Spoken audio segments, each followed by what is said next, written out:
لبيك اللهم لبيك لبيك لا شريك لك لبيك إن الحمد والنعمة لك والملك لا شريك لك.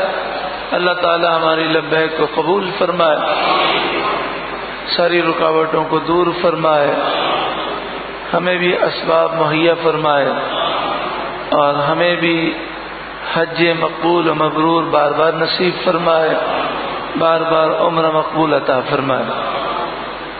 محترم پیارے بھائیوں اور بہنوں، آج جس عنوان کے تحت ہم جمع ہوئے ہیں وہ عنوان ہے ایک ایسی نعمت جو لاکھوں قربانیوں کے بعد حاصل ہوئی. اس نعمت کو ہم یاد کریں گے اور پھر اس پر شکر ادا کریں گے. قرآن مجید فرقان حمید میں ارشاد ہے، یا بنی اسرائیل اذکروا نعمتی التی انعمت علیکم. اے یعقوب علیہ السلام کی اولاد،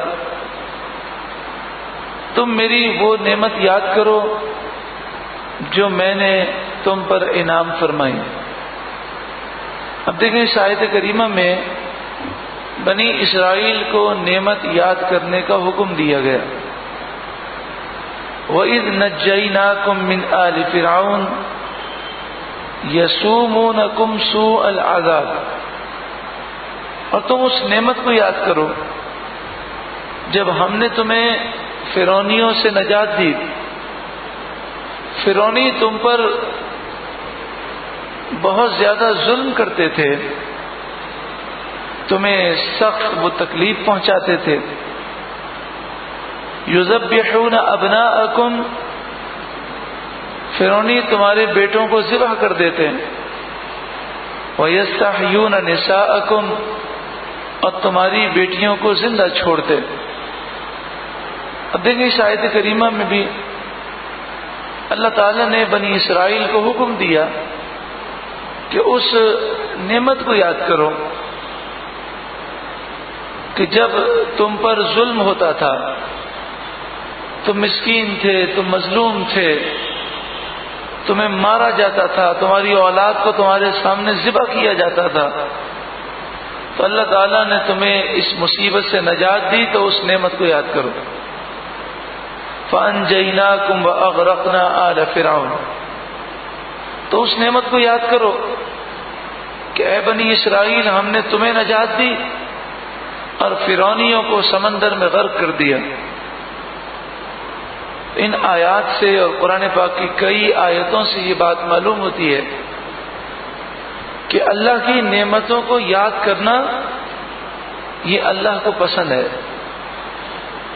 چونکہ دنیا کا قاعدہ یہ ہے کہ آپ تھوڑی دیر اگر بیٹھیں اور بیٹھ کر کسی کے احسانات کو آپ صرف دہرائیں کہ فلاں ہمارا رشتہ دار ہے، اس موقع پر اس نے ہم پر یہ احسان کیا، اس موقع پر یہ احسان کیا، اس موقع پر یہ احسان کیا، تو اس دہرانے سے کیا ہوتا ہے؟ دہرانے سے یہ ہوتا ہے کہ جو محسن ہوتا ہے اس کی محبت دل میں مزید پیدا ہو جاتی ہے. اور پھر انسان جب اپنے ماضی کو یاد کرتا ہے اور پھر کسی کے احسان کو یاد کرتا ہے کہ اس نے احسان کیا، اس مصیبت سے نجات دی، تو پھر جب ماضی یاد آتا ہے تو موجودہ جو نعمتیں ہیں اس کی قدر پیدا ہوتی ہے. جیسے لائٹ چلی جائے اور کہیں کوئی خرابی ہو جائے، 2-4 دن کے لیے لائٹ چلی جائے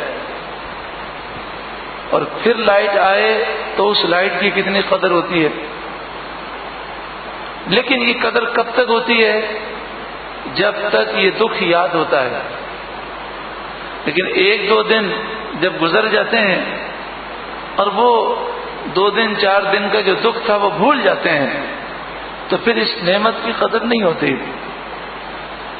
کوئی آدمی بیمار تھا پھر اسے تندرستی مل گئی تو وہ اس نعمت کی قدر کرتا ہے، لیکن کب تک؟ جب تک اسے اپنی بیماری یاد رہتی ہے۔ تو نعمتوں کو انسان یاد کرتا ہے اور اپنے ماضی کو یاد کرتا ہے تو پھر اسے نعمتوں کی قدر پیدا ہوتی ہے، اور جتنی نعمت کی قدر زیادہ ہوگی اتنا ہی دل میں اللہ کی محبت اور اللہ کا شکر زیادہ پیدا ہوگا۔ تو اللہ تعالیٰ یہ پسند فرماتا ہے کہ اللہ کی دی ہوئی نعمتوں کو ہم یاد کریں۔ قرآن مجید فرقان حمید میں ارشاد ہے وَإِن تَعُدُّوا نِعْمَةَ اللَّهِ لَا تُحْصُوهَا، اگر تم نعمتوں کو گننا چاہو، شمار کرنا چاہو تو تم شمار نہیں کر سکتے۔ یعنی نعمتوں کی تفصیل بتانا اور پھر ایک ایک نعمت پر شکر ادا کرنا،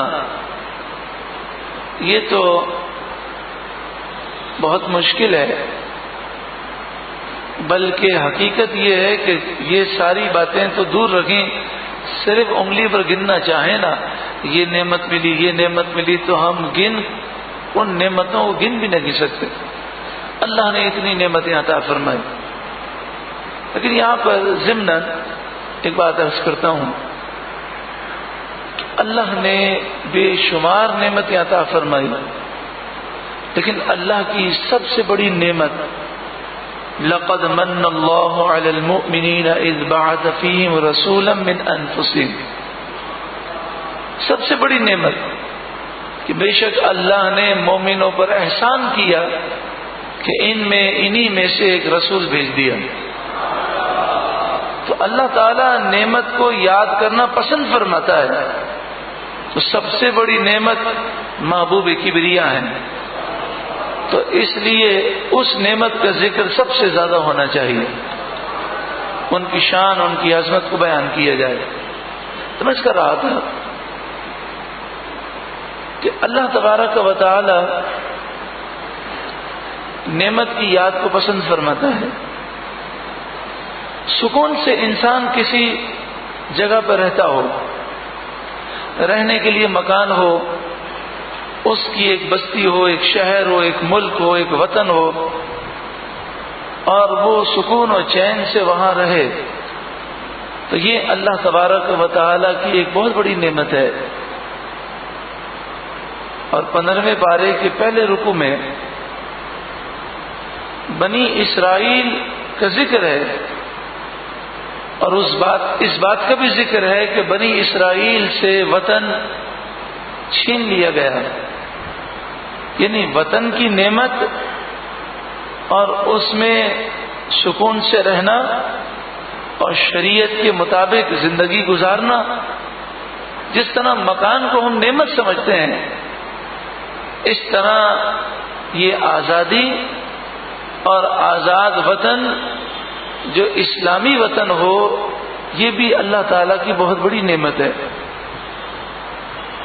قرآن مجید فرقان حمید سورہ اعراف آیت نمبر 137، اللہ تعالیٰ نے زمین کی اس نعمت کا ذکر کیا۔ بنی اسرائیل پر جب نعمتوں کا ذکر ہوا تو اس بات کا ذکر ہوا کہ اللہ تبارک و تعالیٰ نے بنی اسرائیل کو فرعونیوں سے نجات دی، فرعونی غرق ہو گئے، پھر اللہ تعالیٰ نے مصر کی اور شام کی حکومت بنی اسرائیل کو عطا فرمائی، تو فرمایا وَأَوْرَثْنَا الْقَوْمَ الَّذِينَ كَانُوا يُسْتَضْعَفُونَ، وہ قوم جو کمزور تھی، جنہیں دبا لیا گیا تھا، جو مظلوم تھے، ہم نے انہیں مالک بنا دیا، وارث بنا دیا، مشارق الارض و مغاربها، زمین کے مشرقوں کا اور مغربوں کا، التی بارکنا فیہا، یعنی ان زمینوں کا انہیں مالک بنا دیا جس زمین میں ہم نے ان کے لیے برکتیں رکھی۔ تو آپ دیکھیں، زمین کا مل جانا، وطن کا مل جانا، یہ وہ نعمت ہے جس کا ذکر قرآن مجید فرقان حمید نے کیا۔ سورہ آل عمران آیت نمبر 26 میں ارشاد فرمایا قل اللہم مالک الملک، اے اللہ، اے محبوب آپ اس طرح عرض کریں، اے اللہ، اے ساری کائنات کے اور ساری بادشاہت کے مالک، تؤتی الملک من تشاء، تو جسے چاہتا ہے ملک عطا فرماتا ہے، وتنزع الملک ممن تشاء، اور جس سے تو چاہتا ہے ملک لے لیتا ہے۔ تو ملک کا ملنا، زمین کا ملنا وہ نعمت ہے جس کا ذکر بار بار قرآن مجید فرقان حمید نے کیا۔ اگر آپ اور ہم تاریخ پر غور کریں تو تاریخ ہمیں یہ بتاتی ہے کہ جب انسان نعمت کی قدر نہ کرے تو وہ نعمت سے محروم ہو جاتا ہے۔ جو 1,00,000 روپے رکھتا ہے وہ اس 1,00,000 روپے کی بڑی قدر کرتا ہے، لیکن اگر اس کے پاس 1,00,00,000 روپے ہوں تو زیادہ وہ قدر کرتا ہے، زیادہ وہ حفاظت کی کوشش کرتا ہے۔ تو تاریخ یہ بتاتی ہے، ہمارا عمل یہ بتاتا ہے کہ ہمیں چاہیے کہ ہم نعمتوں کی قدر کریں، ورنہ ہم ان نعمتوں سے محروم ہو جائیں گے۔ پیارا آقا صلی اللہ علیہ وآلہ وسلم نے خود ہمیں یہ دعا آپ نے تعلیم فرمائی، یا واجد یا ماجد، یعنی اے پروردگار، اے اللہ، لا تزل نعمتی انعمتها علی، تو نے جو نعمت مجھے دی ہے اس نعمت سے مجھے محروم نہ فرما۔ یعنی اس دعا میں جہاں یہ دعا کی گئی کہ نعمت سے ہمیں محروم نہ فرما، وہاں اس طرف بھی اشارہ ہے کہ نعمت کی حفاظت کے لیے دعا بھی کرے انسان اور پھر اس کی حفاظت کے لیے کوشش بھی کرے۔ اسی طرح آپ دیکھیں، صحت بھی اللہ تعالیٰ کی دی ہوئی بڑی نعمت ہے، اور ہمیں نبی اکرم صلی اللہ علیہ وآلہ وسلم نے یہ دعا سکھائی۔ آپ نے فرمایا کہ کسی مریض کو دیکھو، کسی مصیبت زدہ کو یہ دیکھو تو اس طرح پڑھو، الحمدللہ الذی اعفانی مما ابتلاک بہ وفضلنی علی کثیر ممن خلق تفضیلا۔ تمام خوبیاں اس رب کے لیے ہیں جس نے مجھے اس مصیبت سے محفوظ رکھا جس مصیبت میں تجھے مبتلا کیا، اور اللہ تعالی نے مجھے وہ نعمتیں عطا فرمائیں جو نعمتیں بہت سے لوگوں کو نہیں ملی۔ تو آپ دیکھیں اس میں نعمت کا بھی ذکر ہے اور نعمت کی قدر کا بھی ذکر ہے۔ اور پھر اس دعا کی یہ فضیلت ہے کہ کسی مصیبت زدہ کو دیکھ کر پڑھ لیں تو وہ مصیبت پھر نہیں آتی۔ الحمدللہ الذی عافانی مما ابتلاک بہ وفضلنی علی کثیر ممن خلق تفضیلا۔ اب اس میں حکمت کیا ہے؟ حکمت یہ ہے کہ یہ دعا پڑھنے والا اللہ کی اس نعمت کا شکر ادا کر رہا ہے کہ اس بیماری سے، اس مصیبت سے اللہ نے مجھے محفوظ رکھا، تو اس شکر کی وجہ سے پھر وہ ہمیشہ اس مصیبت سے محفوظ رہتا ہے۔ تو کتنی پیاری دعا ہے، پھر پڑھیں الحمدللہ الذی عافانی مما ابتلاک بہ وفضلنی علی کثیر ممن خلق تفضیلا۔ یہ جو الوظیفۃ الکریمہ کتاب یہاں سے ملتی ہے، آپ یہ دعا اس کتاب میں سے حاصل کر سکتے ہیں۔ اور یہاں پر ایک میں ضمن بات عرض کر دوں، آج کل بہت ساری بیماریاں پھیل گئیں اور لوگ گناہ کرتے ہوئے نہیں ڈرتے، اللہ اور اس کے رسول کے فرمان پر توبہ نہیں کرتے، لیکن ہمارا حال یہ ہے کہ ڈاکٹر کے کہنے پر ہم ڈرتے ہیں۔ ڈاکٹر چاہے صحیح کہہ دے کہ غلط کہہ دے. اب جیسے بعض ڈاکٹروں نے کہہ دیا کہ پانی کے اندر ایک ایسا جراثیم ہے کہ اگر ہم وہ پانی ناک میں ڈالیں تو وہ جراثیم ناک کے ذریعے دماغ تک پہنچ جاتا ہے اور دماغ کو کھا جاتا ہے. تو ڈاکٹروں کے کہنے پر لوگ اتنا ڈر گئے کہ لوگوں نے وضو کے اندر اس سنت کو ہی چھوڑ دیا. یعنی آپ سوچیں کہ ہم ڈاکٹروں کی باتوں میں کتنا عمل کرتے ہیں. حالانکہ انسان کو چاہیے کہ اگر وہ کسی ایسے مریض کو دیکھ لے کہ جس کے ساتھ یہ مسئلہ ہوا ہو تو وہ یہ دعا پڑھ لے.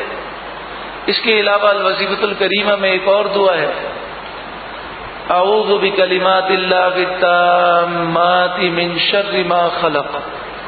یہ 3 مرتبہ جو صبح و شام پڑھے، اور بسم اللہ الذی لا یضر مع اسمہ شیء فی الارض ولا فی السماء وهو السمیع العلیم، یہ دونوں دعائیں جو صبح و شام پڑھے گا انشاءاللہ تعالی ہر بیماری سے اور ہر شر سے محفوظ رہے گا.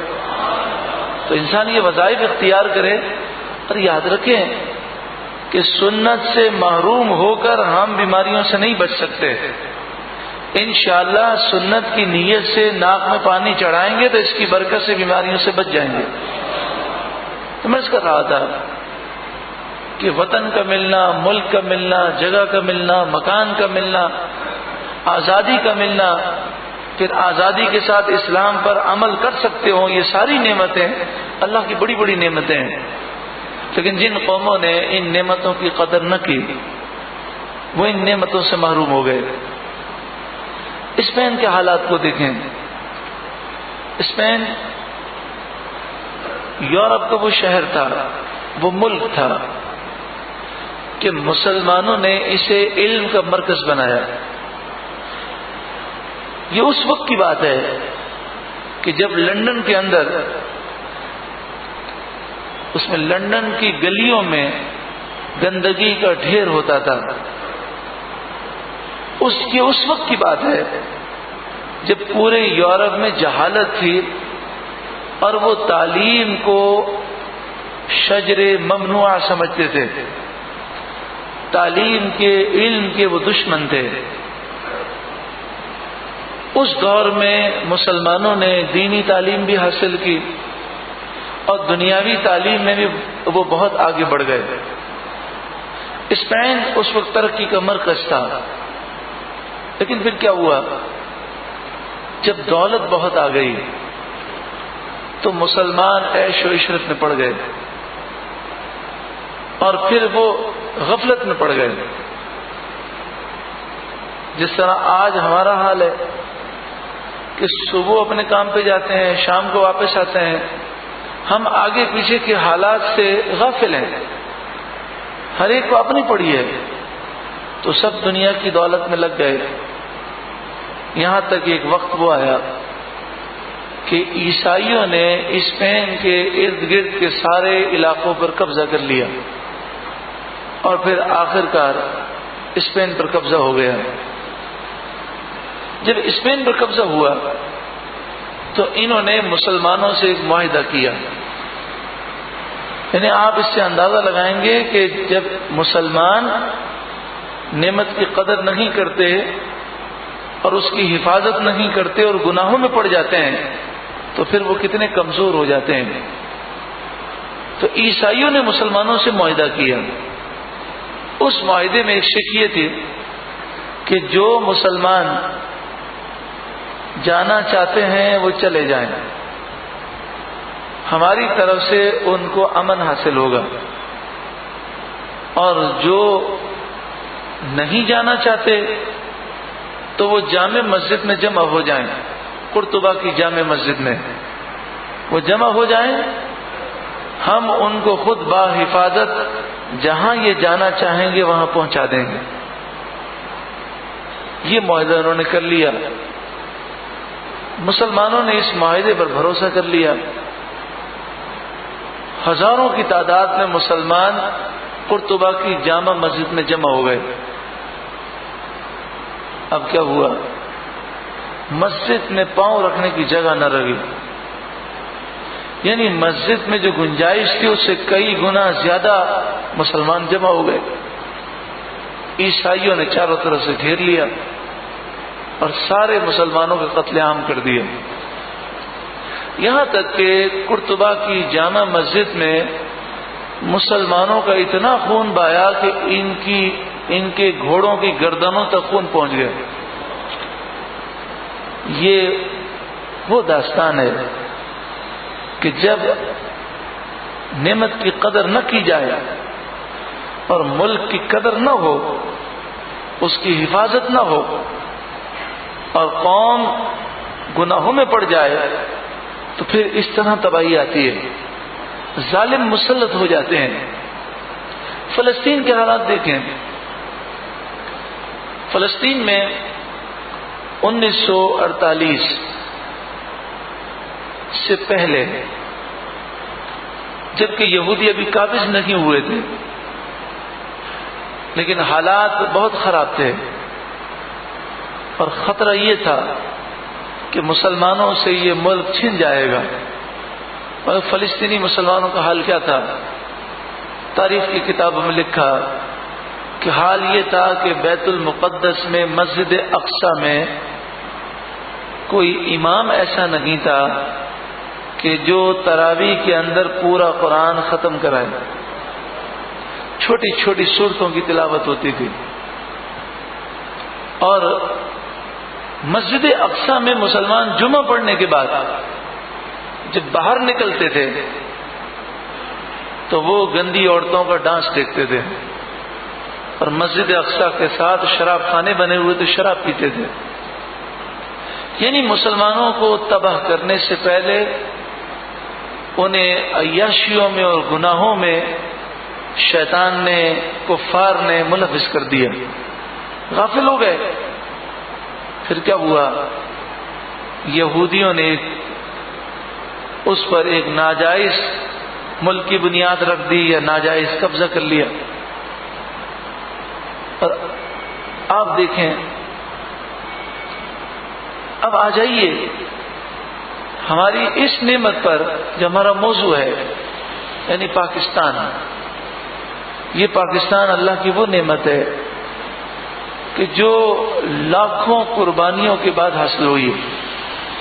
اگر میں اس کو شروع سے کروں کہ یہ تحریک پاکستان کب سے شروع ہوئی اور مسلمانوں نے قربانیاں کب سے دی ہیں اور ساری تفصیل بیان کی جائے تو اس کے لیے کئی نشستیں چاہیے. لیکن مختصر یہ کہ محمد بن قاسم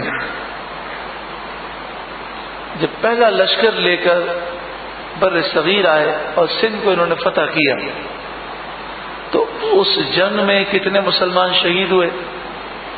تو وہاں سے آپ یہ قربانیاں گنتے جائیں. پھر محمد غوری آئے، محمود غزنوی آئے، پھر مغلیہ بادشاہ آئے، ایک پورا سلسلہ یعنی 1000 سال تک مسلمانوں نے بر صغیر پر حکومت کی ہے. گو کہ پورے بر صغیر پر مسلمانوں کی حکومت مکمل 1000 سال نہیں رہی، لیکن محمد بن قاسم نے جب سے حملہ کیا اور سندھ فتح کیا اس وقت سے لے کر 1857 کی جو جنگ آزادی ہے اور اس میں جو مسلمانوں کو شکست ہوئی اور پھر انگریزوں نے قبضہ کیا، اس وقت تک یہ تقریباً 1000 سال یا 1100 سال یا 900 سال بنتے ہیں. تو تقریباً 1000 سال مسلمانوں کی حکومت رہی. مغلیہ دور تھا. اس دور میں ہندوستان یہ کہلاتا تھا پورا بر صغیر. اس میں بنگلہ دیش، پاکستان اور انڈیا یہ تینوں شامل تھے اور سب پر مغلیہ حکومت تھی. لیکن پھر کیا ہوا؟ عیش و عشرت میں مسلمان پڑ گئے. مغلیہ بادشاہ اپنے دربار میں عورتوں کو ڈانس دیکھتے، شراب کا دور چلتا، گانے سنے جاتے. فن موسیقی اس کو ایک فن سمجھا جاتا اور عیاشیوں میں پڑے تھے. اور اس طریقے سے غفلت کے پردے پڑتے رہے. انگریز آیا، بڑا عیار تھا، بڑا مکار تھا. تو انگریز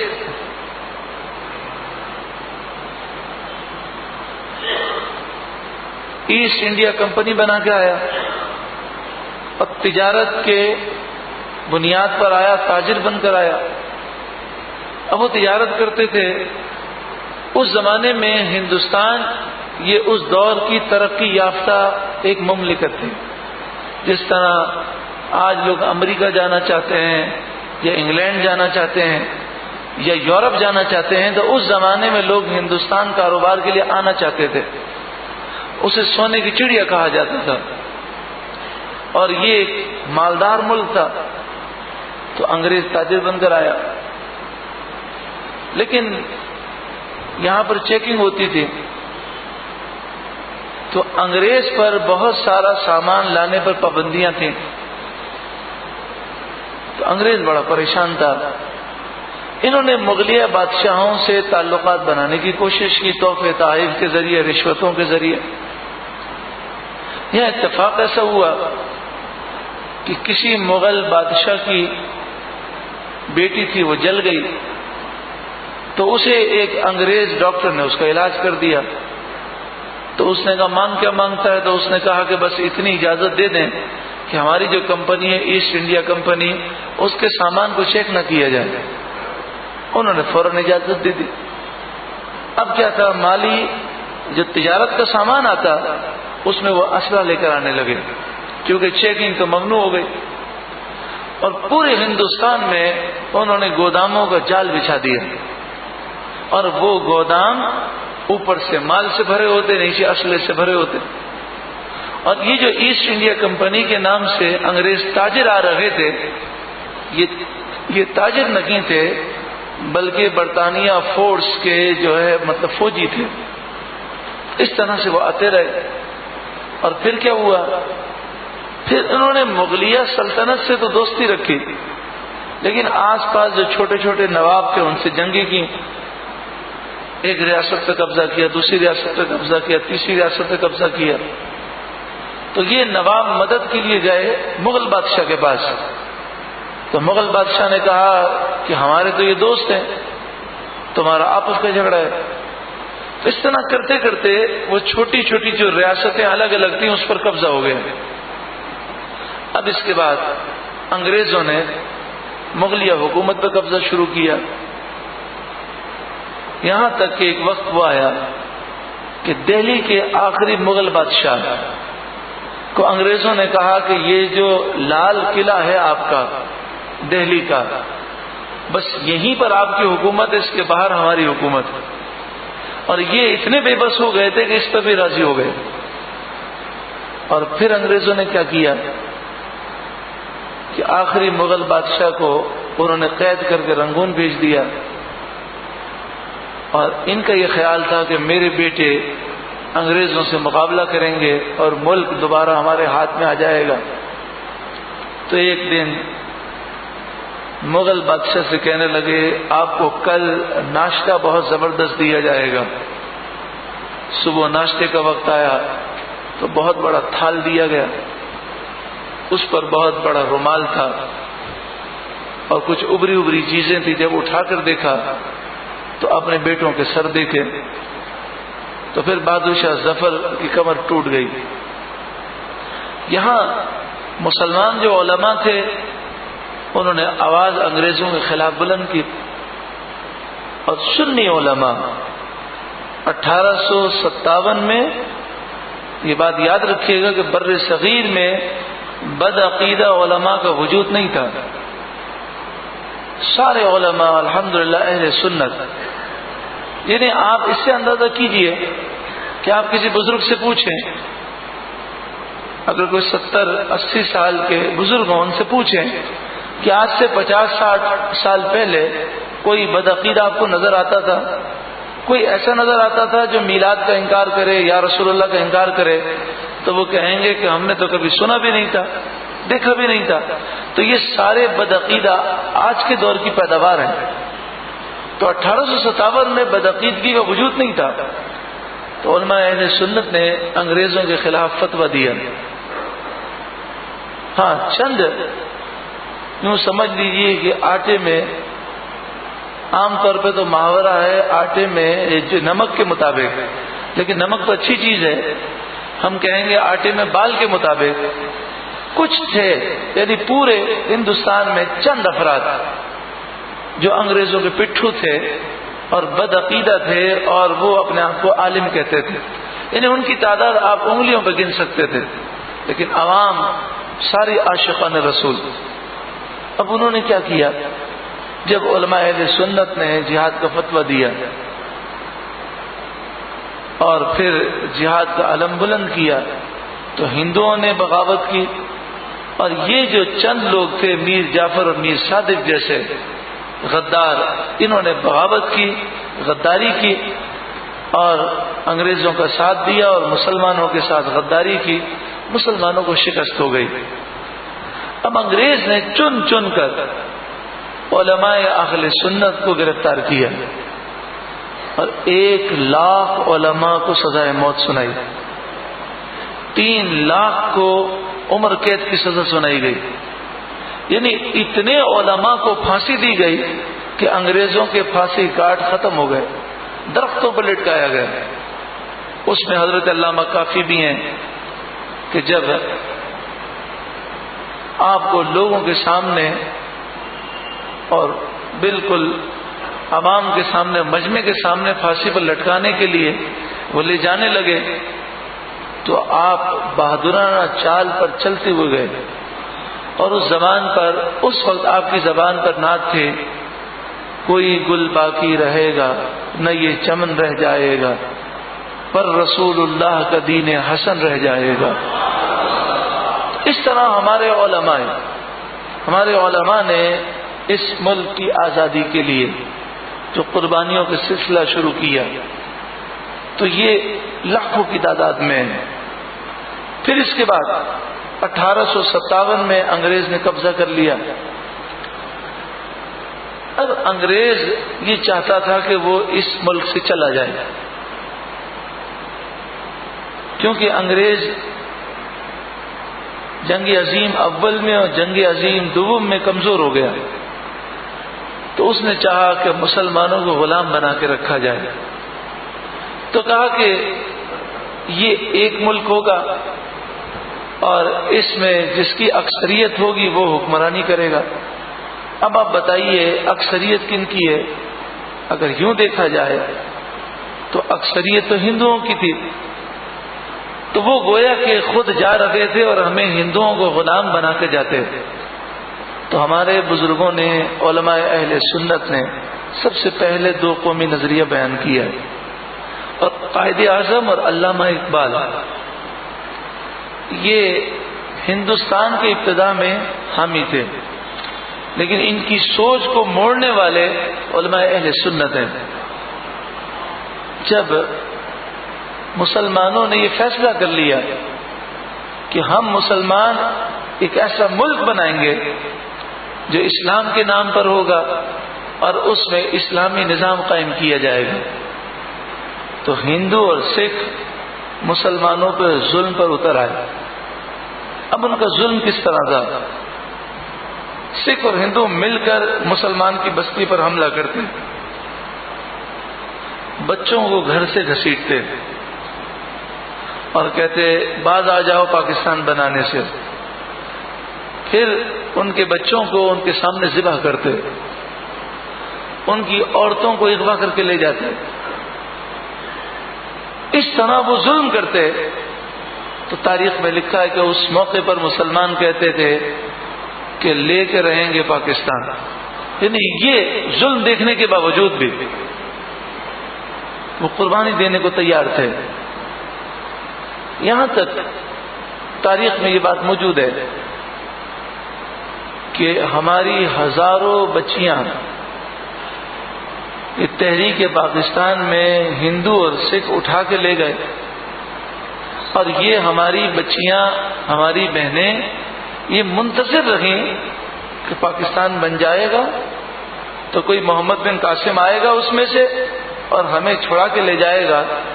لیکن انہیں کیا معلوم کہ پاکستان بننے کے بعد یہ لوگ عیاشیوں میں پڑ جائیں گے، انہیں اپنی بہنوں اور بچیوں کی پرواہ بھی نہ رہے گی۔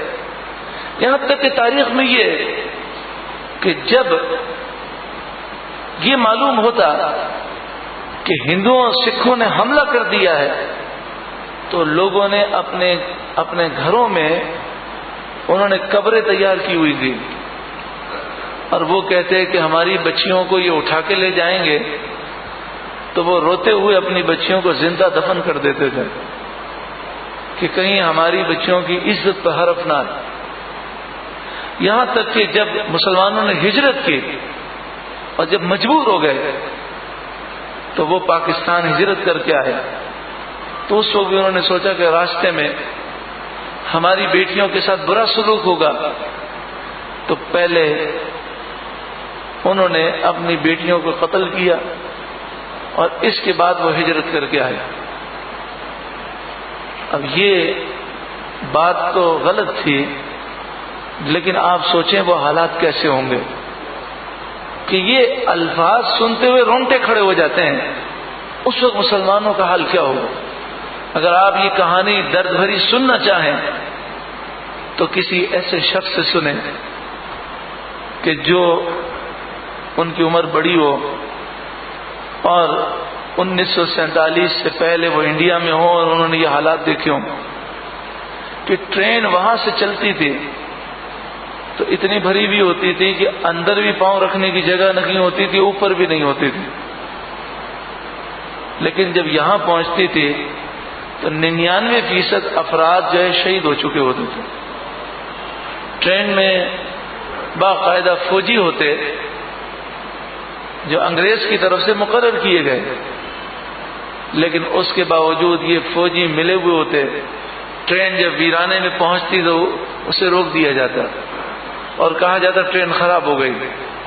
اس ویرانے میں سکھ اور ہندو تلواریں لے کر اور وہ چھرے لے کر تیار ہوتے اور وہ آتے اور قتل عام کر دیتے۔ یعنی یہ ٹرینیں جب پاکستان پہنچتی تو ان سے خون جو ہے رس رہا ہوتا، لیکن مسلمانوں نے کہا نہیں، کوئی بات نہیں، ہم نے ایک اسلامی ملک کے لیے قربانی دی ہے، یہ قربانی تو کیا اس سے بڑی قربانی دینے کو بھی تیار ہے۔ یہ وہ خواب تھا، یہ وہ ملک تھا جسے ہم نے لاکھوں، ایک روایت کے مطابق 60 لاکھ افراد کی قربانیوں کے بعد ہم نے اس کو آزاد کرایا۔ ایک پاکستان ایجنسی کے فرد، ISI کے فرد ہیں، انہوں نے اپنی کتاب میں لکھا کہ میں انڈیا میں گیا تھا جاسوسی کے لیے، تو میں نے وہاں دیکھا کہ سکھ عورتیں ہیں، بوڑھی بوڑھی سکھ عورتیں ہیں، وہ پانی بھر رکھی ہیں، اور جب مٹکا اٹھاتی ہیں تو کہتی ہیں یا اللہ پاکستان کی خیر فرما۔ مجھے بڑی حیرت ہوئی کہ انڈیا میں ہیں اور سکھ ہیں اور پاکستان کے لیے دعا کر رکھی ہیں۔ تو کہا کہ میں نے ان سے پوچھا تو وہ عورتیں رونے لگیں اور کہنے لگی ہم سکھ نہیں ہیں، ہم مسلمان بچیاں ہیں، ہمیں سکھ اغوا کر کے چلے گئے تھے، ہم تو آج تک منتظر ہیں کہ کوئی محمد بن قاسم آ جائے، لیکن پھر بھی ہمیں وہ درد یاد ہے، تو اب بھی ہم پاکستان کے لیے دعا کرتے ہیں۔ تو جب ماضی ہماری قوم کو یاد نہ رہا، ہمارے نصاب سے یہ درد بھری جو کہانی تھی یہ ختم کر دی گئی، ہمارے نوجوان ہمارے اسلاف کے درد کو نہ سمجھ سکے، تو پھر اس نعمت کی قدر بھی پیدا نہ ہوئی۔ اور آج کا نوجوان یہ کہہ دیتا ہے پاکستان بنانے کی ضرورت ہی کیا تھی، اس کو نہیں معلوم کہ پاکستان کن حالات میں بنا اور کتنے مسائل تھے۔ اور آج اگر انڈیا کا مسلمان خوش ہے انڈیا میں تو یہ پاکستان بننے کی وجہ سے ہے، کیونکہ انڈیا کی گورنمنٹ مجبور ہے کہ وہ یہ دکھانا چاہتی ہے کہ دیکھو پاکستان کیوں بنایا، ہمارے ملک میں بھی تو مسلمان خوش ہیں۔ یہاں تک کہ جب پاکستان مضبوط ہوتا ہے اور پاکستان خوشحال ہوتا ہے تو انڈیا کے مسلمان بہت مضبوط ہو جاتے ہیں، کیونکہ انڈیا کی گورنمنٹ پھر بہت زیادہ خیال رکھتی ہے کہ کہیں لوگوں کے، ہمارے لوگوں کے، یعنی انڈیا میں جو مسلمان ہیں ان پر وہ بات تازہ نہ ہو جائے کہ واقعی پاکستان بنانے کا فیصلہ بزرگوں نے صحیح کیا تھا۔ گو کہ بنگلہ دیش ہم سے جدا ہو گیا، لیکن اب بھی وہاں مسلمانوں کی اکثریت ہے۔ تو میں عرض کر رہا تھا کہ پاکستان یہ واحد ملک ہے کہ مدینہ منورہ کی ریاست کے بعد اگر کوئی ریاست اسلام کے نام پر بنی ہے تو وہ پاکستان ہے۔ اور مدینہ منورہ، مدینہ طیبہ، اس کے معنی کیا ہے؟ پاک شہر، اور پاکستان کے معنی کیا ہے؟ پاک جگہ۔ تو آپ دیکھیں نام سے بھی مناسبت ہے۔ اور پھر اب بتائیں انگریزوں کو رمضان سے کیا غرض؟ لیکن اللہ کی شان ہے کہ پاکستان رمضان المبارک میں بنا، اور انگریزوں نے جب قائد اعظم کو کاغذات دیے تو وہ شب قدر تھی 27 رمضان المبارک تھے۔ تو پاکستان اللہ کی بہت بڑی نعمت ہے۔ اور پھر یہ جو نعمت ہے، اس نعمت میں اللہ تبارک و تعالی نے ہمیں کتنی نعمتیں عطا فرمائی۔ آج کیا وجہ ہے کہ یہود و نصارہ کی سازشیں شروع پاکستان سے ہوتی ہیں، ختم پاکستان پہ ہوتی ہیں؟ سب کی نظریں پاکستان پہ کیوں ہیں؟ کیا وجہ ہے؟ پاکستان تو اگلا ملک ہے، بظاہر اس میں دولت بھی اتنی نہیں، مہنگائی بہت زیادہ ہے، غریب ملک ہے، لیکن پھر چائنا کی نظر بھی اس پر، روس کی نظر بھی اس پر، امریکہ کی نظر بھی اس پر، کیوں؟ اصل بات یہ ہے کہ پاکستان میں جتنی گورنمنٹ آ رہی ہیں، کوئی گورنمنٹ وہ کام نہیں کر پا رہی جو امریکہ کے خلاف جائے۔ کیوں؟ اس لیے کہ کوئی بھی گورنمنٹ ہو، گورنمنٹ بنتی ہے عوام سے۔ حضرت عبداللہ بن عباس فرماتے ہیں جیسے لوگ ہوتے ہیں ویسے حکمراں ہوتے ہیں۔ تو جب لوگ ہی فحاشی اور یعنی کی طرف وہ چلے گئے، بھئی اسلام آباد کی سڑکوں پر 21 دن سے کیا تماشا لگایا گیا؟ عورتوں نے ڈانس کیا ہے، گانے گائے، پوری رات گانے چلتے رہے۔ تو آپ بتائیے کوئی آیا آپ کے پاس؟ کیا پاکستان کی اکثریت نے اس کو ناپسند کیا؟ لوگوں کو توجہ ہی نہیں۔ بارش میں اخبارات نے لکھا کہ بارش میں عورتوں نے جب ڈانس کیا تو ان کے جسم نظر آ رہے تھے۔ عورتیں روڈوں پر سوئی تو ان کے ساتھ کتنی غلط حرکتیں ہوئی، اس کو میڈیا نے بیان کیا، اخبار نے بیان کیا۔ لیکن آپ مجھے بتائیے کہ کسی کو یہ درد محسوس ہوا؟ یعنی پاکستان کی اکثریت اب وہ بے حیائی کو بے حیائی نہیں سمجھتی اور گناہوں کو گناہ نہیں سمجھتے۔ یعنی پاکستانی کو یہ سوچ پیدا کیوں نہیں ہوئی کہ جو سر عام اسلام کی بغاوت کر رہے ہیں، اسلام سے باغی بنے ہوئے ہیں، یعنی اللہ اور اس کے رسول کے حکم کی خلاف ورزی سر عام کر رہے ہیں، ناچ گانا، عورتوں مردوں کا اختلاط، بے پردہ عورتوں کا روڈ پر سونا، اور پھر باریک لباس پہن کر بارش کے اندر ڈانس کرنا۔ تو جو اپنے آپ کو کہتے ہیں کہ ملک کو آزاد کریں گے، نیا پاکستان بنائیں گے، انقلاب لائیں گے، تو جو اللہ اور اس کے رسول کے باغی بنے ہوئے ہیں وہ پاکستان میں کیا بھلا لائیں گے؟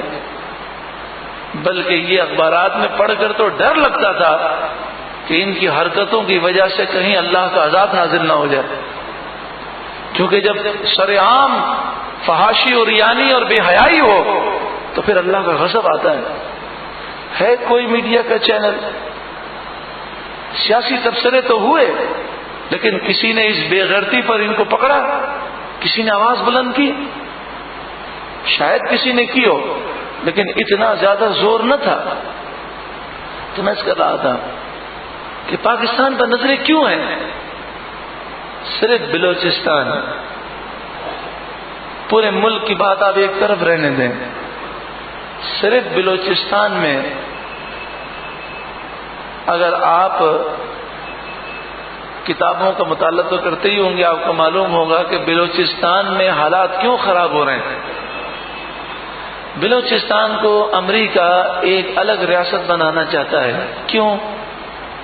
اس لیے کہ بلوچستان میں وہاں پہاڑی پہاڑ ہیں، کوئی سبزہ نہیں ہے، مگر ان پہاڑوں کے نیچے خزانے ہیں۔ یعنی پوری دنیا میں اس وقت جتنا پیٹرول نکل رہا ہے اس سے زیادہ بلوچستان کے اندر موجود ہے، چونکہ یہ تو پیٹرول کی کانیں کھولی نہیں گئی۔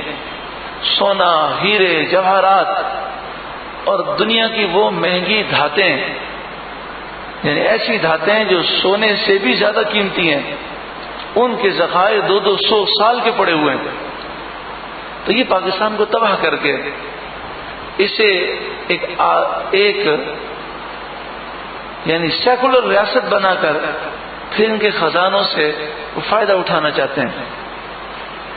پھر اللہ تعالی نے پاکستان کو جو نہری نظام دیا، قدرتی نہری نظام کہ جو پاکستان کے ایک سرے سے شروع ہوتا ہے دوسرے سرے تک جاتا ہے، پھر اللہ نے پاکستان کو جو سندھ اور بلوچستان، سندھ اور پنجاب کی زمین دی ہے کہ اس زمین کو اگر صحیح طور پر استعمال کیا جائے تو پاکستان کے اندر اناج اتنا اگے کہ پوری دنیا کو ایکسپورٹ کرے۔ پھر اللہ تعالیٰ نے پاکستانی لوگوں کو جو مضبوطی عطا فرمائی ہے کہ وہ محنت کش لوگ ہیں، پھر اللہ نے ان کو ذہانت دی ہے، اور سب سے بڑی بات یہ ہے کہ پاکستانیوں کی اکثریت عاشق رسول ہے۔ پاکستانیوں کی اکثریت عاشق رسول ہے۔ آپ مکے چلے جائیں، مدینے چلے جائیں، تو مکے میں رہنے والا، مدینے میں رہنے والا اتنی اس کو تمیز نہیں ہے کہ وہ قرآن کو زمین پہ رکھتا ہے۔ یعنی وہاں ادب کرنے والے بھی ہیں، لیکن قرآن کو زمین پہ رکھنے والے بھی ہیں، اور بہت بڑی تعداد ہے۔ قرآن جوتے پہ رکھتے ہیں، خانہ کعبہ کی طرف پاؤں کرتے ہیں، لیکن یہ پاکستان کی سرزمین ہے، کسی کی مجال نہیں کہ قرآن زمین پہ رکھ سکتا ہے، کسی کی مجال نہیں کہ خانہ کعبہ کی طرف جو پاؤں کر سکے۔ یہ پاکستانیوں کا مزاج ہے کہ وہ اس چیز کو برداشت نہیں کر سکتے۔ تو اب ان پاکستانیوں کے دل سے عشق رسول کم کرنے کی کوشش کی جا رہی ہے، بے حیائی، فحاشی اور ریانی کی طرف انہیں لگایا جا رہا ہے۔ اور 15ویں پارے کے پہلے رکوع میں ہے کہ جب بنی اسرائیل میں بے حیائی عام ہو گئی اور بنی اسرائیل نے تبرکات کی توہین کی، تو اللہ کا غضب ان پر آیا۔ لَتُفْسِدُنَّ فِي الْأَرْضِ مَرَّتَيْنِ، قرآن نے ان کا ذکر کیا اور فساد کا ذکر کیا۔ تو آج بعض مسلمان کہلانے والے ہی وہ بے ادبی کر رہے ہیں، اور آج مسلمان کہلانے والے ہی بے حیائی میں مبتلا ہیں۔ آج لوگوں نے سمجھا کہ پاکستان مضبوط ہوگا ماڈرن بننے سے، اور ماڈرن کے معنی وہ کیا لیتے ہیں؟ ماڈرن کے معنی لیتے ہیں دین سے دور، روشن خیال، دین سے دور، بے پردہ، فحاشی اور ریانی، عیش و عشرت۔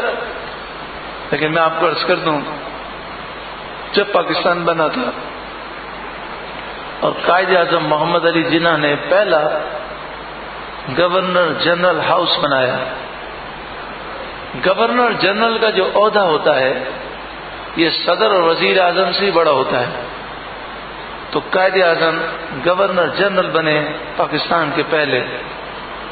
تو آج ایوان صدر اور وزیر اعظم ہاؤس کئی ایکڑ پر اور کئی میلوں تک پھیلا ہوا ہے، مگر وہ روب و دبدبا نہیں ہے۔ لیکن قائد اعظم ایک درخت کے نیچے ایک ٹوٹی ہوئی کرسی پہ بیٹھتے ہیں. تاریخ میں لکھا کہ جس کے 3 پاؤں تھے اور 1 پاؤں نہیں تھا اس پر پتھر رکھے گئے اور ٹوٹی ہوئی ٹیبل پر بیٹھ کر انہوں نے اپنا گورنر ہاؤس قائم کیا. اس کو اللہ نے وہ روب و دبدبہ دیا جو آج ہمارے ایوان صدر کا روب و دبدبہ نہیں ہے.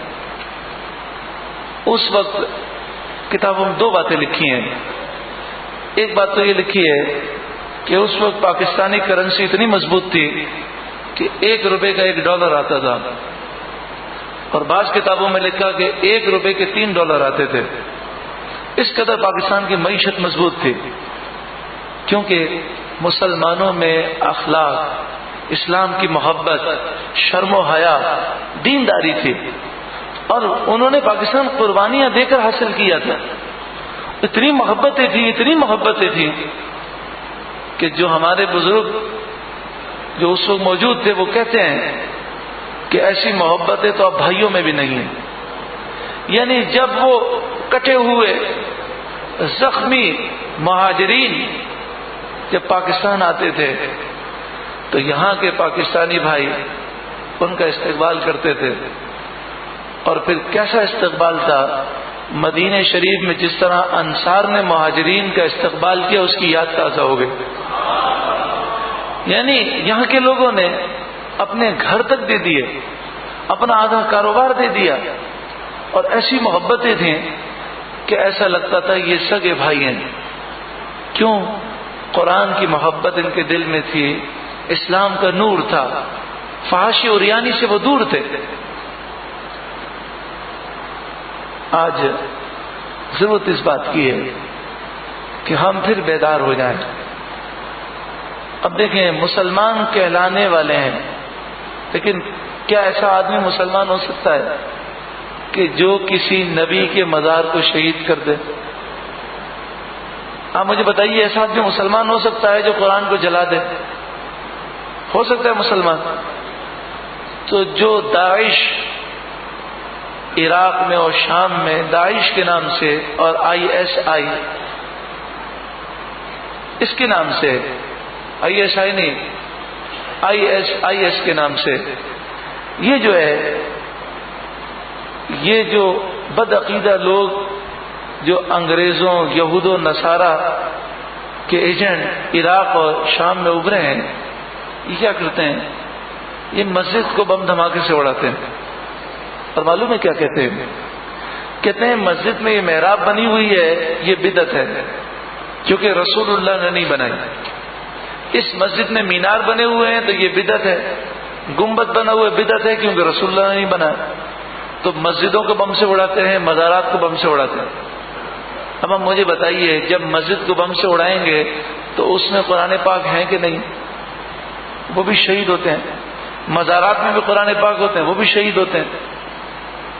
تو یہ جو تبرکات کی توہین کی جا رہی ہے، اگر امت مسلمہ نے ان کے خلاف آواز بلند نہ کی تو سب کے سب پھر عذاب کی لپیٹ میں آ سکتے ہیں. اور جہاں تک بے حیائی کا تعلق ہے، سن 1967 میں تقریباً 22 عرب ممالک نے مل کر یہودیوں پر حملہ کیا. یعنی جو نام نہاد اسرائیل کا ملک بنا ہوا ہے. اب بتائیے، ایک طرف 22 اسلامی ملک تھے اور اس وقت 1967 میں یہ اتنا چھوٹا سا تھا. یعنی اس وقت جو اسرائیل بنا ہوا ہے اس کا آدھا بھی نہیں تھا. بظاہر مصر بھی بہت طاقتور تھا اور بھی ممالک بڑے طاقتور تھے، اور امریکہ اتنی تیزی سے اسرائیل کو اسلحہ نہیں دے سکتا تھا. تو بظاہر محسوس ہوتا تھا کہ اسرائیل کو شکست ہو جائے گی. لیکن حال یہ ہوا، جنگ شروع ہوئی، 1 گھنٹے میں مصر نے معذرت کر لی اور معافی مانگ لی. 1 گھنٹے میں مصر کی فوج نے ہتھیار ڈال دیے اور چند دنوں کے اندر سارے اسلامی ممالک نے شکست تسلیم کر لی. یہاں تک کہ مصر کے ساتھ تو یہ ہوا کہ ان کے 500 جو جنگی طیارے تھے، اسرائیل کا ایک طیارہ آیا، اس سے پہلے کہ 500 طیارے اڑیں اور حملہ کریں، وہ آیا، اس نے ایک بم پھینکا، آگ لگ گئی، سارے طیارے جل گئے، مصر طیاروں سے محروم ہو گیا صرف 1 گھنٹے کے اندر۔ تو حضرت شیخ نبہان رحمت اللہ تعالی علیہ، آپ شام کے شہر حلب میں تھے، آپ کو بڑی امیدیں تھیں کہ مسلمان جہاد کر رہے ہیں، تو آپ نے جہاد پر بڑی تقریریں کی تھی دنیا کے عرب ممالک میں جا جا کر، لیکن شکست تو ہوتی ہے، لیکن ایسی عبرتناک شکست اسلامی تاریخ میں کبھی نہیں ہوئی۔ تو بڑے پریشان ہو گئے کہ اتنی عبرتناک شکست، بھئی ہار جیت تو ہوتی رہتی ہے لیکن مقابلہ تو ہو، یہاں تو اتنے چھوٹے سے ملک سے 22 اسلامی ملک مقابلہ ہی نہ کر سکے، اور ایسے ہارے ہیں کہ 1967 سے لے کر اب تک اب کسی کو مقابلہ کرنے کی ضرورت ہی نہیں ہوتی۔ تو وہ پھر ہمس گئے، اور ہمس جا کر حضرت خالد بن ولید رضی اللہ تعالیٰ عنہ کے مزار کنانوار پر حاضری دی۔ صاحب کرامت بزرگ تھے شیخ نبہان، انہوں نے وہاں پر مراقبہ کیا اور سر جھکایا، کچھ وظائف پڑھے، تو صاحب قبر سے گفتگو شروع ہو گئی اور 20 کے پردے ہٹ گئے۔ حضرت خالد بن ولید نے پوچھا رو کیوں رہا ہے؟ کہ حضرت اس لیے رو رہا ہوں کہ مسلمان ذلیل ہو گئے، 22 اسلامی ملک، لاکھوں کی فوج، اتنا اسلحہ اور اتنا جدید اسلحہ، اور سامنے اسرائیل اتنے چھوٹا سا ملک، اور مقابلہ تو ہوتا بغیر مقابلے کے اتنی عبرتناک شکست۔ تو شیخ نبہان کہتے ہیں کہ مجھے حضرت خالد بن ولید رضی اللہ تعالیٰ عنہ نے فرمایا شکست تمہیں ایسی ہی ہوتی رہے گی جب تک تمہاری عورتیں پردہ نہیں کریں گی۔ اے نبہان، اگر تجھے افسوس ہے تو آج تو یہ بیڑا اٹھا لے کہ مسلمان میں شرم و حیا کو عام کر۔ تو شیخ نبہان کے بارے میں کہتے ہیں جب تک زندہ رہے ہر تقریر میں پردے کے موضوع پر ہی بیان کرتے، ہر جمعے میں پردے کا موضوع ہوتا۔ پھر آپ نے حلب شہر میں اتنی کوشش کی کہ الحمدللہ ہماری جب حاضری ہوئی حلب شہر میں، تو ایک گلی میں ہم داخل ہونے لگے تو ایسا لگا جیسے عورتوں کا کوئی جلوس آ رہا ہے، ساری عورتوں میں، ان کی آنکھیں تک نظر نہیں آ رہی۔ تو ہم نے گھبرا کر گائیڈ سے کہا کہ یہ کس گلی میں لے لیا، یہاں تو کوئی احتجاجی جلوس نکلا ہوا ہے۔ تو وہ ہنسنے لگے، کہنے لگے جلوس نہیں ہے، یہ یونیورسٹی کی خواتین نکلی ہیں۔ یعنی یونیورسٹی کی خواتین اس طرح نکلی تھیں کہ ان کے ناخن تک نظر نہیں آ رہے، آنکھ تک نظر نہیں آ رہی تھی۔ یہ شیخ نبہان نے حلب شہر میں اتنی کوششیں کی، ساری زندگی آپ کا مشن یہ تھا، اور مرتے دم تک آپ کے وصال تک آپ کی زبان پر یہ تھا کہ مجھے حضرت خالد بن ولید نے یہ فرمایا ہے کہ جس دن تمہاری ساری عورتیں باپردہ ہو جائیں گی اور تمہارے مرد نگاہوں کی حفاظت کریں گے، اس وقت مسلمان سپر طاقت بن جائیں گے۔ لیکن اب سوال یہ ہے کہ اگر ہمارے ذہن میں آئے کہ یہ پتہ نہیں دن کب آئے گا، لیکن یہ دن اللہ ہمیں نصیب فرمائے، لیکن کم از کم آج سے ہم تو سدھر جائیں، ہم تو اپنی نگاہوں کی حفاظت کریں، ہماری عورتیں تو پردہ کریں، کم از کم ہماری جو بساط ہے اس کے مطابق ہم شرم و حیا کا درس تو شروع کر دیں۔ ہم تو کوشش کریں کہ انسان جب شرم و حیا کا درس دیتا ہے تو خود اس میں بھی شرم و حیا پیدا ہوتی ہے، ہم خود تو آگے بڑھیں۔ تو آئیے اب ہم آخر میں اللہ تبارک و تعالی کی بارگاہ میں سچی پکی توبہ کرتے ہیں کہ ٹھیک ہے کہ پاکستان میں بجلی کا بحران ہے، پاکستان میں ہر چیز کا بحران ہے، پیٹرول زمین میں سعودی عرب سے زیادہ ہے، شام اور عراق سے زیادہ ہے، لیکن پیٹرول مہنگے سے مہنگا ہوتا جا رہا ہے، سارے مسائل ہیں. اور یہ بھی ٹھیک ہے کہ ایک عاشق رسول کے لیے یہ مسائل کوئی حیثیت نہیں رکھتے ہیں. وہ کہتا ہے عشق رسول کی دولت مل گئی یہ بہت ہے، بس یہ جو شمع ہے یہ شمع سلامت لے کر چلا جاؤں، بس یہ عشق رسول کا چراغ قبر میں جلتا ہو بس کافی ہے، کیونکہ دنیا تو گزر ہی جائے گی. یہ باتیں صحیح ہیں، لیکن دنیاوی اعتبار سے دیکھا جائے تو لوگ تو اس چیز کو کیئر کرتے ہیں کہ پاکستان میں یہ مسائل ہیں وہ مسائل ہیں. تو یہ سارے مسائل اپنی جگہ ہیں، اور ان مسائل کا حل کیا ہے کہ ہم شریعت کی طرف آ جائیں.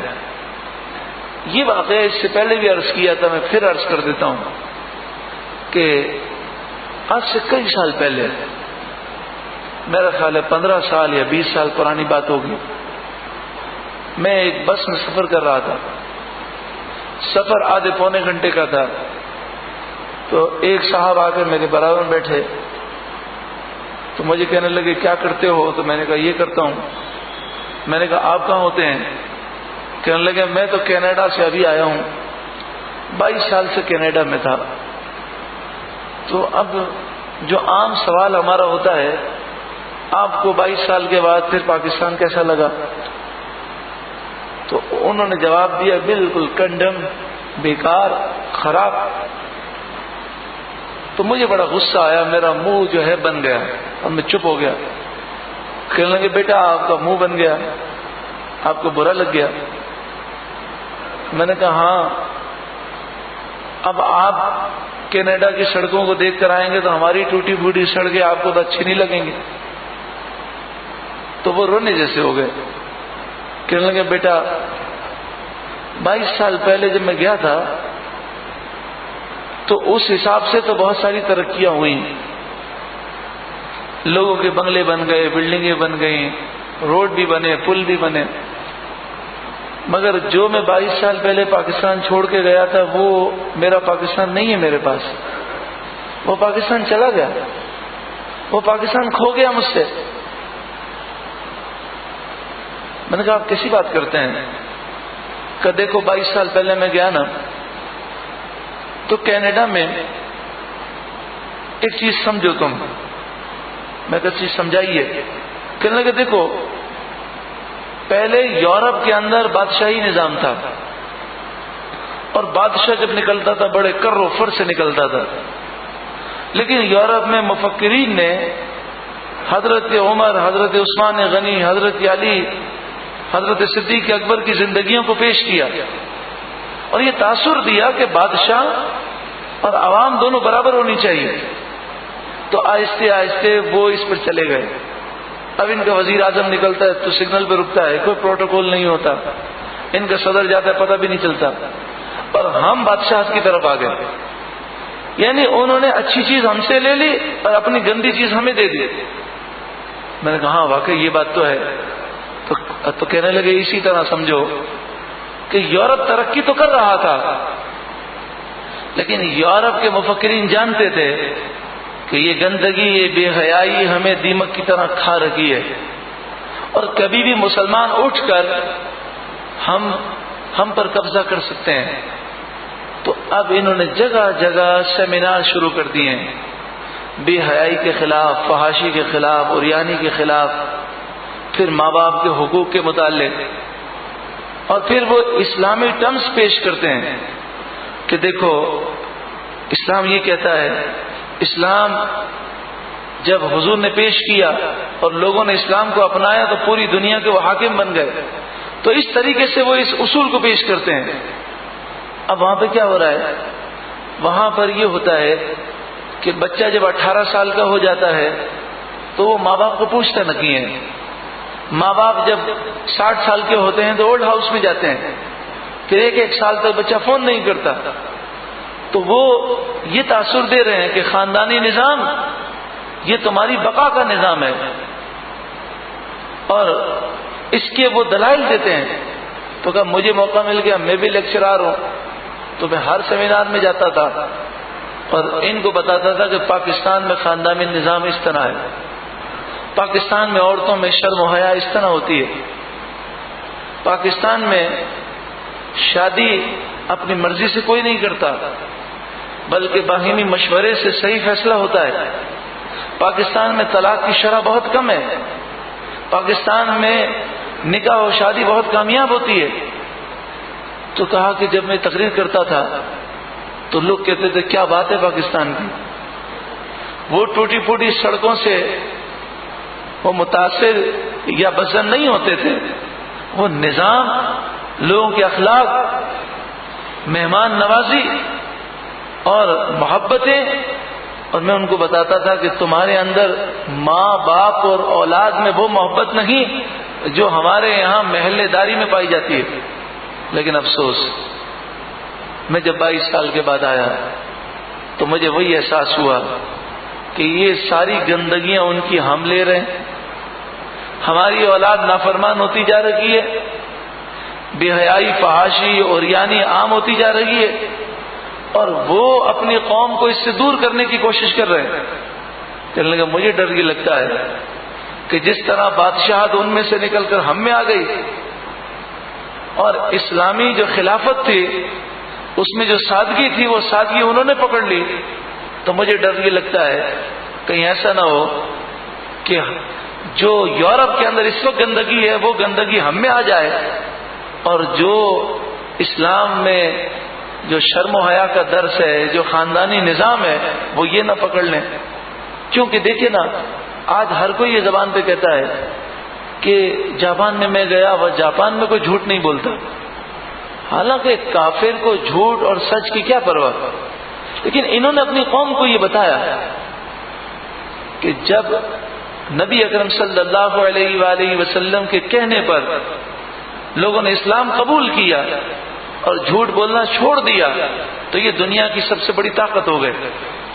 لیکن آج مجھے بتائیے کہ ہمارے ملک میں دن بدن جھوٹ عام ہوتا جا رہا ہے، فراڈ، رشوت عام ہوتی جا رہی ہے۔ تو آئیے ہم اپنے ماضی کی طرف آ جائیں۔ ہمارے اسلاف بڑے تابناک ہیں، ہمارا ماضی بہت روشن ہے، اور پھر اب بھی قرآن کی ہدایت اسی طرح ہے جو 1400 سال پہلے تھے۔ جو آج بھی قرآن کا نور لے گا چہرہ بھی روشن ہوگا اور دل بھی روشن ہوگا۔ تو آ جائیے قرآن پاک کی طرف، دوسروں کو لے کر آئیے۔ یہ قرآن کی دعوت اگر ہم دیں گے ہمارا بھلا ہے، ہم قرآن کے خادم کہلائیں اور اللہ سے دعا کریں کہ اللہ ہمیں خادم قرآن پاک بنا دے۔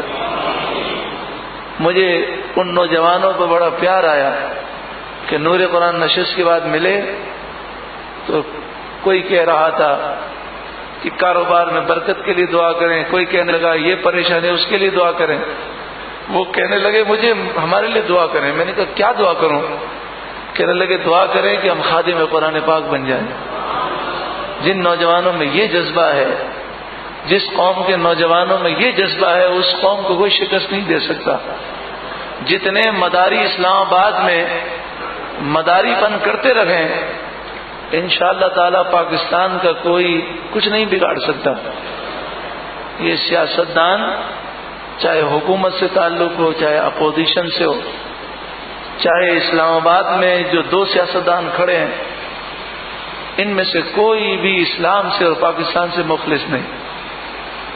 وہ ایک شخص تو عورتوں کے ڈانس دیکھتا رہتا ہے، اور دوسرا شخص جسے دنیا طاہر کہتی ہے مگر طاہر ہے نہیں، جسے لوگ قادری کہتے ہیں لیکن قادری کا قاف بھی نہیں ہے اس میں، کیونکہ جو قادری ہوتا ہے وہ گستاخ رسول نہیں ہوتا۔ جو قادری ہوتا ہے وہ ناموس رسالت پر پہرا دیتا ہے۔ جو قادری ہے وہ تو ممتاز قادری ہے، اور جو ممتاز قادری کو قاتل کہے وہ قادری نہیں ہو سکتا، وہ فراڈی ہے۔ کسی کو میری بات بری لگے، اور ہو سکتا ہے کہ شاید وہ کہے کہ بھئی درس میں آنا ہی نہیں، تو 5-10 افراد اگر چلے جائیں تو انشاءاللہ تعالی اور آ جائیں گے، مگر حق بات ہمیں کہنی ہے۔ اب کوئی یہ نہ سمجھے کہ ہمارا ان سے کوئی مقابلہ ہے، تو ان سے ہمارا کیا مقابلہ اور کیا لینا دینا۔ میں تو ایک فقیر آدمی ہوں، مسجد میں بیٹھ کے بیان کر رہا ہوں، وہ تو اپنے آپ کو کہتے ہیں میں انٹرنیشنل طور پر سب سے مشہور آدمی ہوں.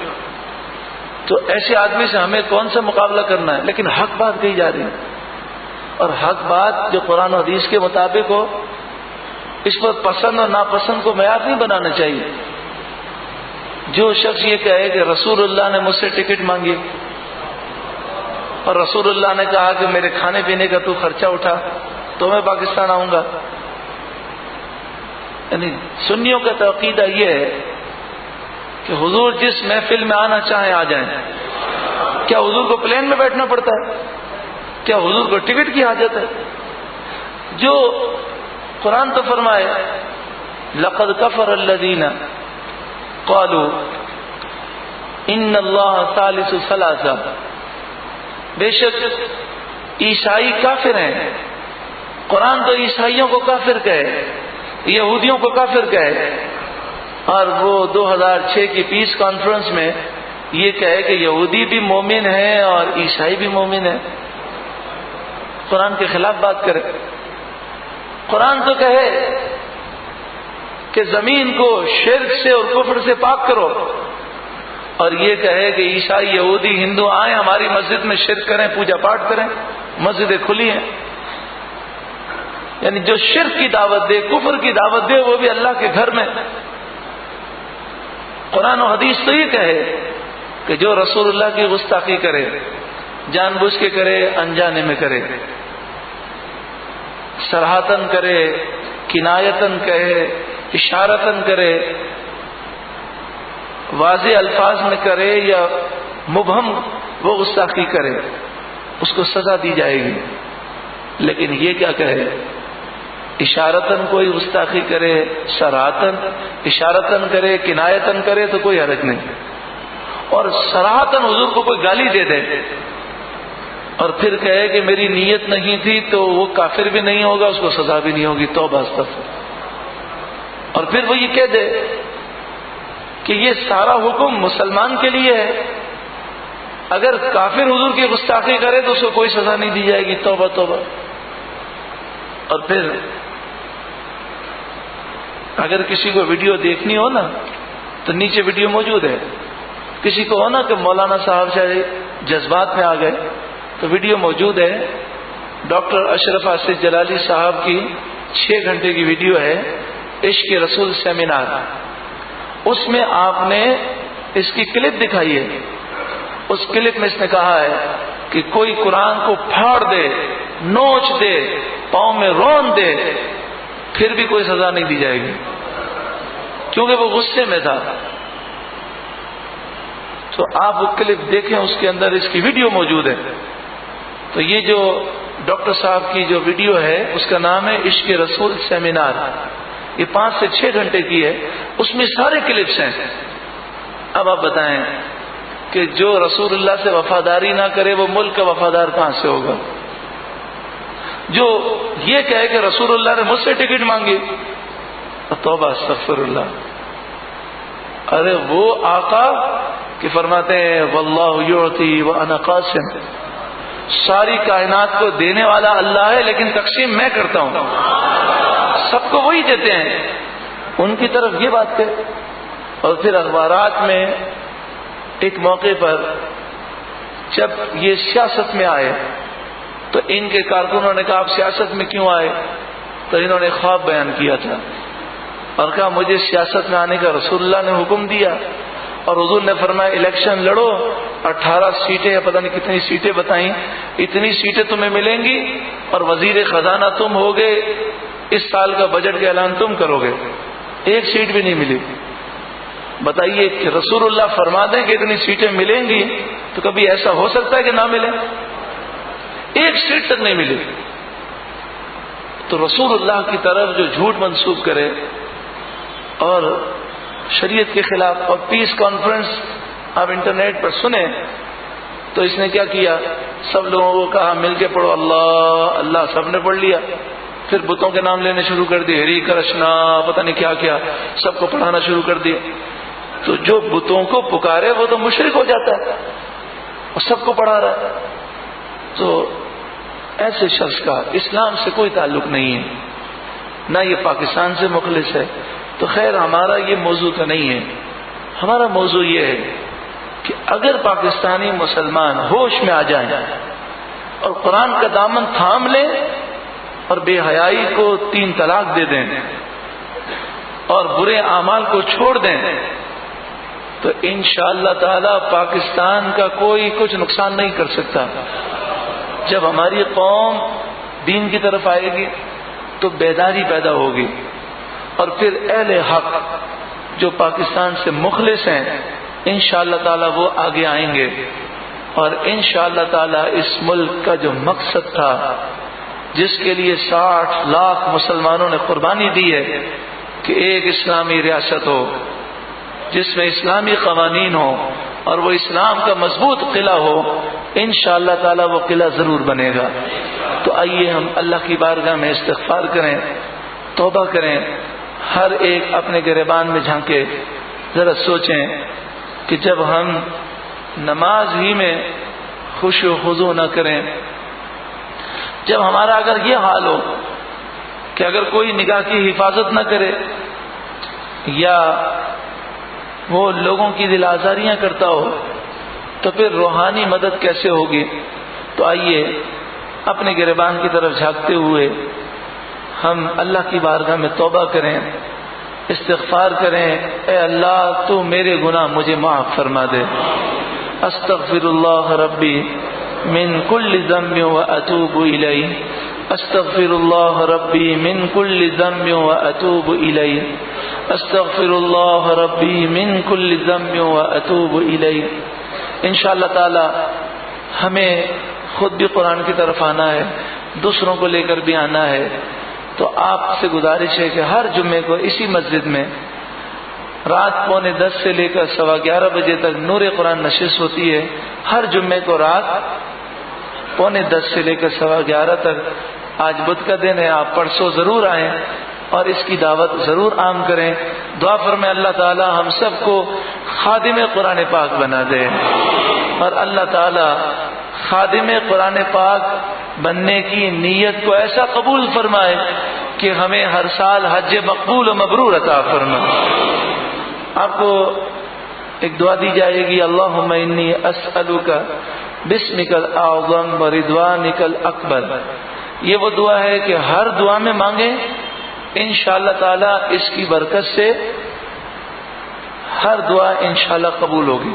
یعنی پہلے یہ دعا پڑھ لیں، پھر جو دعا مانگیں گے وہ قبول ہوگی. اول آخر درود پاک پڑھیں.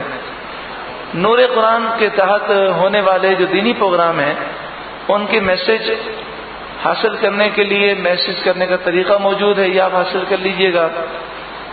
اور دعا فرمائیں جتنے مرحومین ہیں اللہ تعالیٰ ان کی مغفرت فرمائے. عبد الکریم بھائی کی مغفرت فرمائے.